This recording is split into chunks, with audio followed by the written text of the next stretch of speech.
नमस्ते, आजची रेसिपी आहे कांद्याची आणि सिंहगरावरची चटणी आहे। तर इथे मी 4 कांदे घेतलेले आहेत, कट केलेले आहेत, असं मोठं मोठं पीसेस करायचं।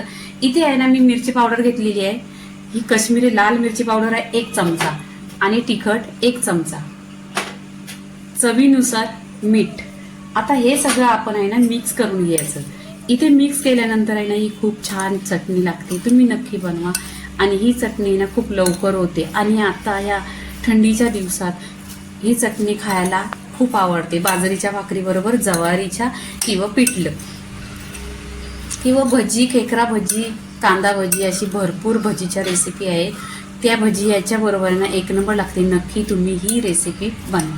ही रेसिपी बनवायला जास्त वेळ पण नाही लागत, एक 10 मिनिटाच्या आतमध्ये होते। इथे बघा मी अशी छान मिक्स करून घेतलेली आहे, तिखट, लाल आणि चवीनुसार मीठ। इथे काय करायचं आता आपण, इथे आहे ना आपण चटणीसाठी फोडणी द्यायसाठी तेल घेतलेलं आहे, 1 चमचा तेल आहे। तेल याला जास्तच घ्यायचं असतं, जेवढं जास्त तेल घेणार त्या चटणीला आहे ना तेल जास्तच घ्यायचं। तेल गरम झाल्यानंतर आहे ना इथे 1 चिमूट हिंग टाकायचं। हिंग छान असं करकरवून झालं पाहिजे आणि फोडणी एकदम खमंग बसली पाहिजे, तेल एकदम गरम झालं पाहिजे। तेल गरम झाल्यानंतर आहे ना टेस्टी चटणी लागेल। तर इथे आहे ना गॅस बंद करायचा, छान असं तेल गरम झालेलं आहे। इथे बघा आपण कांद्याला छान अशी या चटणीला फोडणी द्यायची। असं आहे ना तेल जेव्हा आपण वतू ना तेव्हा असं छान असं वाजला पाहिजे, म्हणजे टेस्ट 1 नंबर होतो। आणि इथे जास्तच तेल घ्यायचं।